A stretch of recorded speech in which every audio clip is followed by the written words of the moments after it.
Bismillahirrahmanirrahim. Assalamualaikum warahmatullahi wabarakatuh. Okay, today we will learn about marketing strategies and plans. Perencanaan dan strategi pemasaran. Marketing plans, perencanaan pemasaran. Perencanaan pemasaran adalah blueprint of all marketing activities for one period. Blueprint, cetak biru atau kerangka kerja dari seluruh aktivitas pemasaran dalam satu periode. Yang termasuk di dalamnya. Yang pertama ada posisi perusahaan pada persaingan saat ini. Di mana posisi perusahaan? Apakah ada di atas, di bawah, di tengah, atau di mana? Dibandingkan para pesaingnya. Kemudian yang kedua, target market. Siapa yang dilayani? Siapa target pasar dari perusahaan? Kemudian yang ketiga itu marketing mix, bauran pemasaran. Ada place, price, promotion, produk. 4P. Kemudian yang keempat ada marketing objectives atau tujuan perusahaan. Apa yang ingin dicapai oleh perusahaan? Apa target dari perusahaan?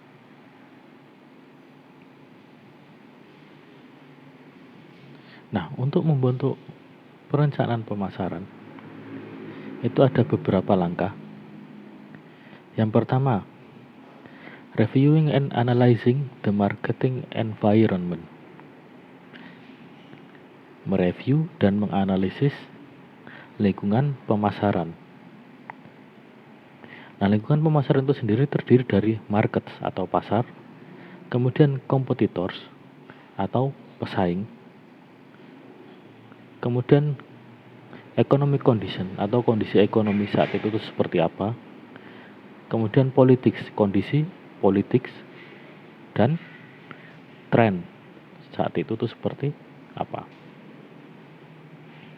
Kemudian reviewing and analyzing the details of all marketing activities. Mereview dan menganalisis detail rincian dari semua aktivitas pemasaran.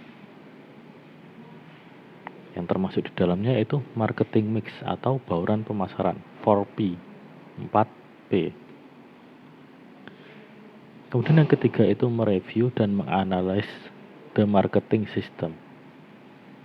Sistem pemasaran. Termasuk di dalamnya itu mulai dari riset pasar sampai dengan manajemen pemasaran yang diterapkan oleh perusahaan itu seperti apa. Nah, kemudian setelah perusahaan melakukan perencanaan, membuat perencanaan, perusahaan itu kan perlu untuk mengeksekusi, perlu untuk mewujudkan perencanaan tersebut. Nah, untuk bisa mewujudkan perencanaan yang telah dibuat, maka diperlukanlah yang namanya strategi. Jadi strategi pemasaran, marketing strategis adalah alat untuk melaksanakan atau mewujudkan rencana pemasaran, marketing plans. Nah, strategi pemasaran itu dibuat dengan mempertimbangkan tiga hal ini, yaitu yang pertama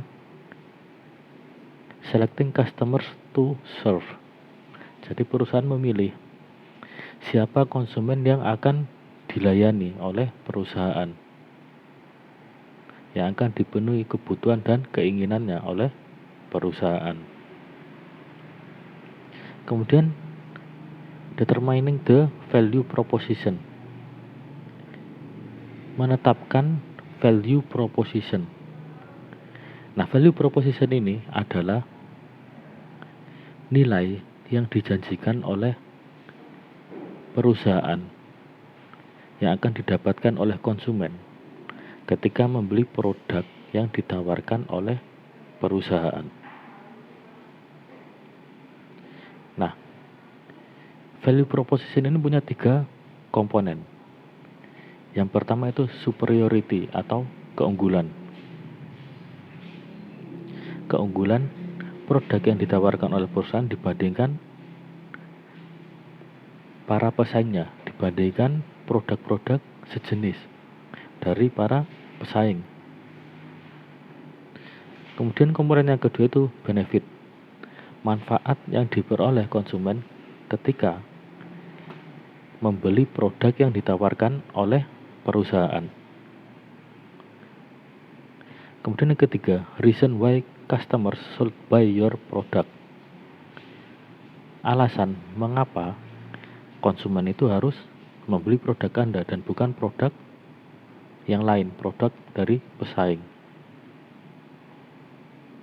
Dan terakhir itu define marketing orientation, menentukan orientasi pemasaran.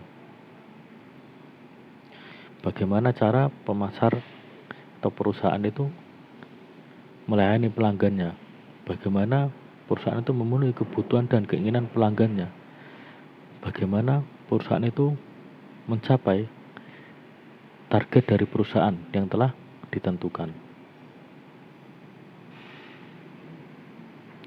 Nah, setelah kita punya perencanaan, kita punya strategi untuk melaksanakan perencanaan tadi, yang selanjutnya yang harus dilakukan yaitu melakukan segmentasi pasar, segmentasi konsumen. Nah, segmentasi pasar ini sendiri itu adalah pembagian atau mengumpulkan sekelompok orang yang dalam hal ini yaitu konsumen ke dalam kelompok-kelompok yang masing-masing kelompok ini itu punya kebutuhan dan keinginan yang sama. Group of people who have some same wants and needs. Jadi perusahaan di sini membuat kelompok-kelompok konsumen, di mana setiap kelompoknya itu bersih konsumen yang punya kebutuhan dan keinginan yang sama. Nah, kenapa perusahaan ini perlu untuk membuat yang namanya segmentasi pasar? Alasannya adalah because a business cannot serve all customer demand. Perusahaan itu tidak bisa untuk melayani semua permintaan konsumen, semua permintaan pelanggan. Perusahaan nggak bisa melayani semua pasar. Alasannya karena sumber daya perusahaan itu terbatas. Jadi perusahaan itu harus memilih pasar mana atau konsumen mana yang akan dia layani. Maka dari itu perusahaan perlu untuk mengelompokkan konsumen itu ke dalam segmen-segmen, ke dalam kelompok-kelompok. Nah, pembagian segmentasi itu sendiri ada 4. Yang pertama yaitu geografi. Berdasarkan wilayah. Nah, pada segmentasi ini tuh pembagiannya konsumen itu didasarkan pada wilayah. Sebagai contoh, KFC, McD. Ketika mereka masuk ke Indonesia, apa yang mereka lakukan? Mereka memasukkan nasi ke dalam menunya. Padahal di negara asalnya itu nggak ada nasi dalam menunya. Nah, kenapa KFC, McD itu memasukkan nasi ke dalam menunya? Karena orang Indonesia suka nasi. Untuk melakukan penyesuaian dengan kondisi di mana orang-orang Indonesia itu suka nasi, maka KFC dan McD itu memasukkan menu nasi ke dalam menunya yang ditawarkan ke konsumen Indonesia. Kemudian yang kedua itu demografik, segmentasi demografis. Nah, ini didasarkan pada demografis konsumen seperti usia, jenis kelamin, pendidikan, penghasilan, dan lain-lain. Nah, sebagai contoh, misalnya sepatu Converse, itu dia menargetkan konsumen generasi muda untuk produk-produk sepatunya. Kemudian yang ketiga itu segmentasi psikografik, segmentasi psikografis. Nah, segmentasi ini itu didasarkan pada karakteristik dan gaya hidup konsumennya. Sebagai contoh,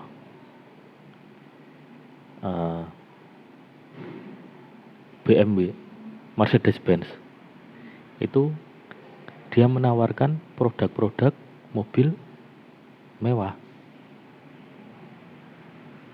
untuk mereka untuk konsumen-konsumen yang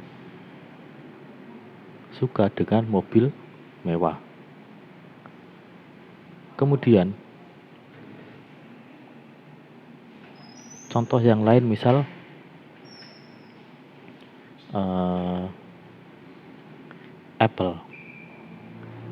Apple itu membuat produknya, dia menyasar mereka yang memiliki pemikiran unik atau berbeda terhadap teknologi. Dengan hashtagnya dulu awal-awal adalah think different. Apple menyasar mereka-mereka yang mengutamakan produktivitas dalam bekerja. Karena Apple mengklaim device yang mereka buat itu cepat, nggak ada lag sama sekali, sehingga mereka menggunakan produk Apple itu produktif. Dan kemudian segmentasi yang terakhir yaitu behavior, segmentasi berdasarkan perilaku. Nah, di sini sebagai contoh, misalnya Asus, dia membuat merek khusus untuk gamer yang dinamakan dengan ROG. Nah, ROG ini mengeluarkan produk-produk yang spesifikasinya itu sangat tinggi, karena memang mereka menyasar orang-orang yang suka bermain game, para gamer yang mencari perangkat, entah itu laptop atau PC, yang punya spesifikasi tinggi, spesifikasi yang hebat. Dan mereka tuh nggak peduli soal harganya, karena rata-rata perangkatnya ROG itu emang mahal. Nah, kemudian dalam melakukan segmentasi pasar, itu perusahaan harus mempertimbangkan 5 hal. Yang pertama itu measurable atau bisa diukur. Yang bisa diukur di sini adalah terkait dengan ukuran dari segmen pasarnya itu sendiri, kemudian daya beli dari konsumen yang ada di dalam segmen tersebut itu harus bisa diukur. Kemudian yang kedua itu aksesibel. Artinya apa? Artinya perusahaan itu bisa mengakses dan melayani segmen yang ia pilih. Kemudian yang ketiga itu substansial. Nah, substansial di sini artinya segmen yang dipilih oleh perusahaan itu harus menyediakan atau memberikan keuntungan yang mencukupi bagi perusahaan. Kemudian yang keempat, differentiable, berbeda antara segmen satu dengan segmen yang lainnya, itu harus berbeda perilakunya. Sebagai contoh, misal untuk sebuah produk minuman soda, antara laki-laki dan perempuan itu, jika karakternya berbeda, maka mereka bisa dibagi menjadi dua segmen. Tapi kalau terhadap minuman bersoda ini tadi, karakteristiknya antara laki-laki dan perempuan itu sama, nggak ada bedanya, maka mereka nggak bisa dibagi jadi dua segmen. Mereka harus menjadi satu segmen. Karena tiap segmen itu harus punya perilaku yang berbeda, yang sama dikelompokkan dalam satu segmen. Kemudian actionable atau bisa ditindaklanjuti, bisa dilakukan. Maksudnya adalah perusahaan itu bisa menyusun program pemasaran yang efektif yang didesain untuk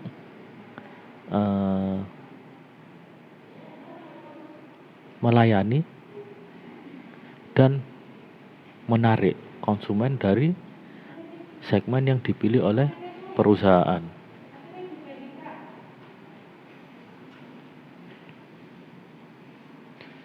Nah, setelah melakukan segmentasi,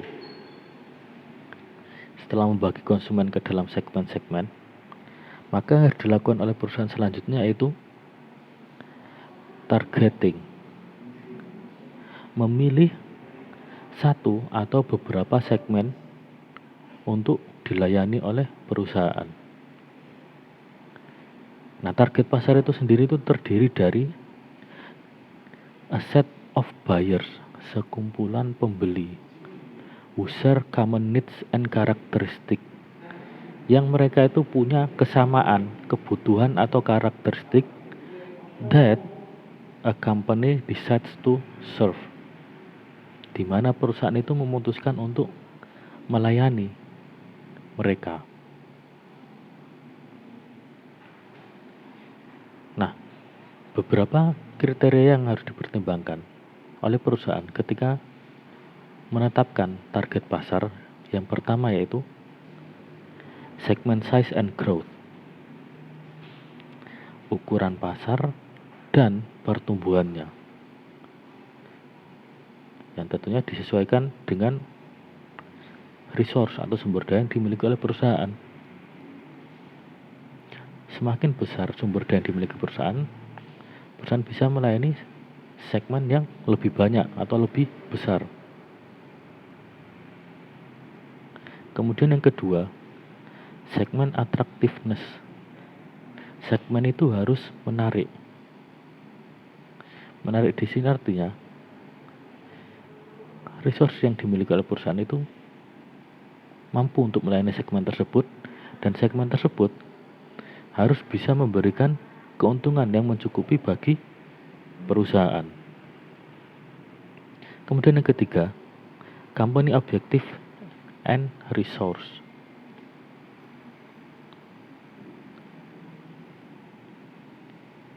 Tujuan perusahaan dan sumber daya yang dimiliki oleh perusahaan.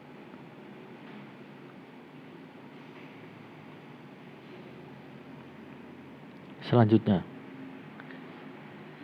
ini terkait dengan seberapa besar atau seberapa banyak target pasar yang dipilih oleh perusahaan. Semakin ke kiri itu semakin banyak mass market, semakin ke kanan semakin customize. Yang paling kiri itu ada full market coverage, berarti perusahaan itu melayani semua pasar. Kemudian multiple segment. Kalau di multiple segment ini, perusahaan itu memilih Kan tadi mereka sudah mengelompokkan konsumen menjadi segmen-segmen kan. Ada beberapa segmen. Nah, perusahaan memilih beberapa segmen. Bisa 2, bisa 3, bisa 4 untuk dilayani oleh perusahaan. Kemudian ada single segmen. Jadi perusahaan hanya memilih satu segmen dari sekian banyak segmen yang sudah dia buat. Kemudian individual as segment. Nah, di sini perusahaan hanya melayani konsumen individual. Nah, apa ada konsumen individual? Enggak kelompok gitu. Apa bisa mendatangkan keuntungan? Ada dan bisa.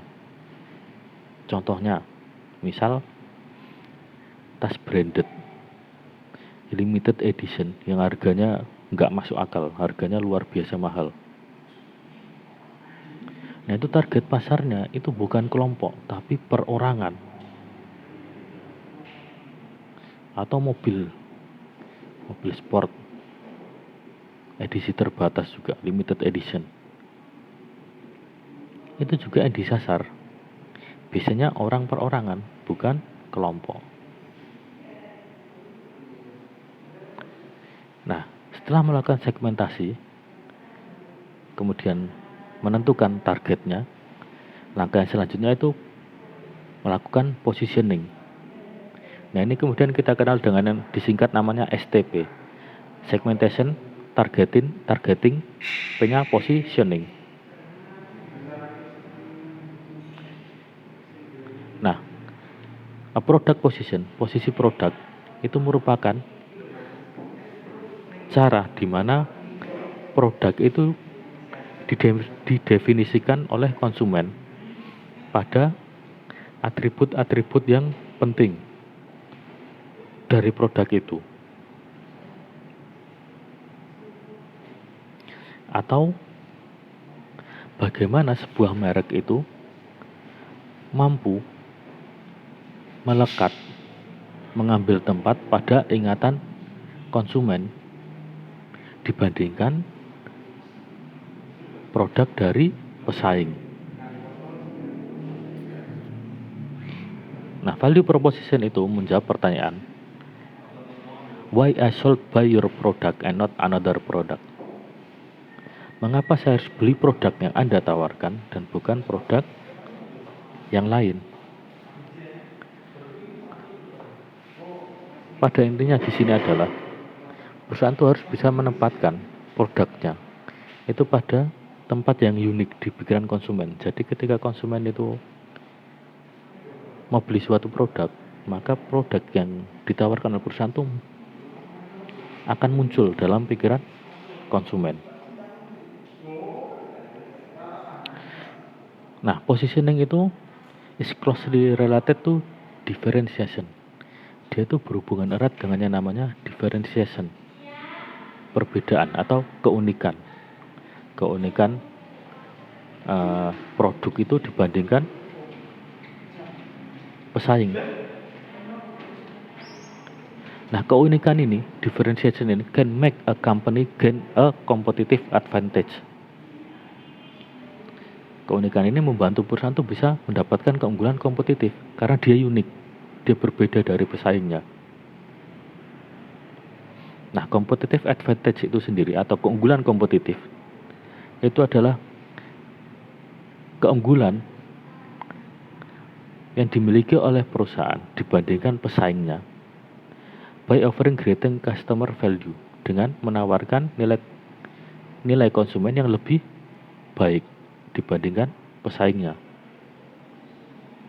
Either by having lower prices, atau dia itu menetapkan harga yang lebih rendah dibandingkan pesaingnya, or providing more benefits justify higher price, atau dia menyediakan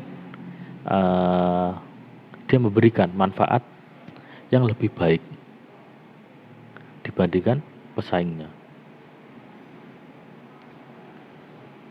Nah, ini possible value proposition, kemungkinan dari value proposition. Nah, Nah, di sini dikaitkan dengan manfaat yang akan didapatkan oleh pelanggan dengan harga yang harus dibayarkan. Sama seperti lampu lalu lintas, kan ada merah, kuning, hijau tuh. Hijau di sini adalah segmen-segmen value proposition yang bagian-bagian yang menguntungkan untuk dipilih oleh perusahaan untuk menjadi fokus bagi perusahaan. Sebagai contoh di sini, untuk benefitnya itu more, lebih. Kemudian price-nya more, lebih juga. Jadi perusahaan itu menawarkan manfaat yang lebih besar dari produk pesaing, tapi dengan harga yang lebih juga.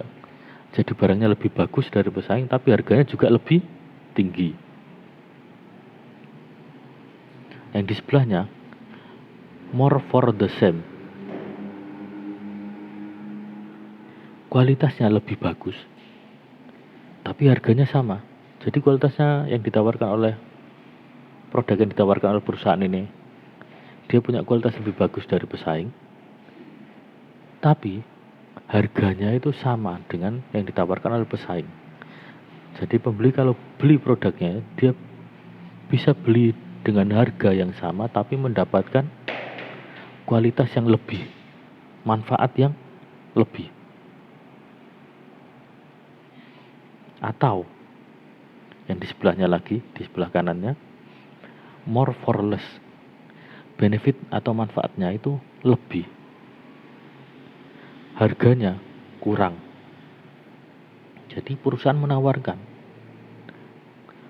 produk dengan manfaat yang lebih bagus dari pesaing dengan harga yang lebih murah. Dan pastikan konsumen tertarik kan beli produk-produk yang seperti ini. Makanya di bagian hijau ini adalah bagian-bagian yang menjanjikan untuk dipilih oleh perusahaan. Dan perusahaan harus menghindari yang bagian-bagian merah ini. Sebagai contoh, yang paling pojok kiri bawah, benefitnya less. Berarti benefitnya itu lebih sedikit dari yang ditawarkan pesaing. Harganya more, lebih besar. Udah lebih jelek, lebih mahal lagi. Konsumen kan gak akan mungkin tertarik sama produk-produk yang seperti ini. Nah, setelah punya plan, punya strategi untuk melaksanakan, kemudian sudah menetapkan STP-nya tadi, segmentasi, targeting, dan positioning-nya. Maka yang selanjutnya yaitu perusahaan mengkomunikasikan, communicating and delivering the chosen position. Mengkomunikasikan dan menyampaikan posisi yang dipilih oleh perusahaan kepada konsumen. Nah, ketika perusahaan itu sudah memilih sebuah posisi, misalnya aja harga yang lebih rendah dibandingkan harga yang ditawarkan oleh pesaing, maka perusahaan itu harus must take care to maintain the position through consistent performance and communication. Jadi dia itu harus berusaha, perusahaan itu harus berusaha untuk mempertahankan posisi tersebut melalui kinerja yang konsisten dan komunikasi kepada konsumen, sehingga nanti itu bisa tertanam dalam pikiran konsumen bahwa produk ini tuh harganya lebih murah. Jadi kalau konsumen mau beli suatu produk, maka ingatan tentang produk yang ditawarkan oleh perusahaan tadi itu akan muncul. Oh, produk dari perusahaan A gitu misalnya, itu lebih murah dari produk yang lain. Nah, untuk membentuk atau mengubah position ini tuh biasanya memakan waktu yang lama. Karena itu perusahaan harus berhati-hati dalam menentukan positioningnya. Dan perusahaan itu harus menghindari perubahan-perubahan mendadak yang membingungkan bagi konsumen. Yang awalnya harganya murah kemudian tiba-tiba berubah jadi produk eksklusif yang mahal. Nah, konsumen kan bingung, ini kok dulunya murah kok tiba-tiba sekarang jadi mahal. Nah, perusahaan harus menghindari yang seperti ini agar tidak terjadi kebingungan dalam pikiran konsumen. Nah, sekian materi perkuliahan pada kali ini tentang perencanaan dan strategi pemasaran. Semoga bermanfaat. Wassalamualaikum warahmatullahi wabarakatuh.